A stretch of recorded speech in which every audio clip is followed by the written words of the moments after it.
Hello class. Himalaya पर्वत श्रृंखला के बाद अब हम भारत की 3 और पर्वत श्रृंखलाओं के बारे में पढ़ते हैं, जो कि अरावली, विंध्य और सतपुड़ा के नाम से जानी जाती है। सबसे पहले देखते हैं हम अरावली। राजस्थान के पश्चिमी भाग में स्थित ये पर्वतमाला प्राचीनतम पर्वतमालाओं में एक है, जिसे गोंडवाना लैंड के समय में अस्तित्व में आया था।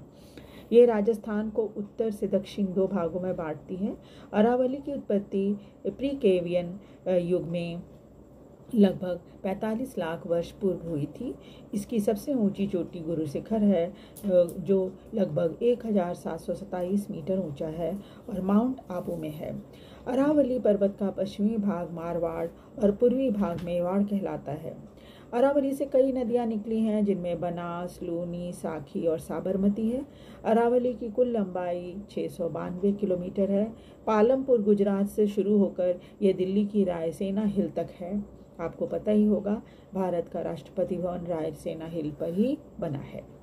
विंध्या या विंध्याचल पर्वत, ये पर्वतमाला भारत के उत्तर और दक्षिणी भागों को अलग करती है।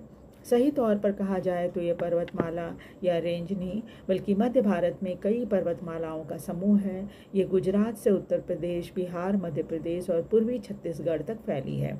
इससे निकलने वाली प्रमुख नदियों में काली सिंध, बेतवा, केन, सोन, तमसा आदि हैं। इसमें सबसे ऊंची चोटी जो है सद्भावना शिखर, जिसे गुडविल पीक भी कहा जाता है, जाना जाता है। इसकी ऊंचाई समुद्र तल से 2467 फीट है।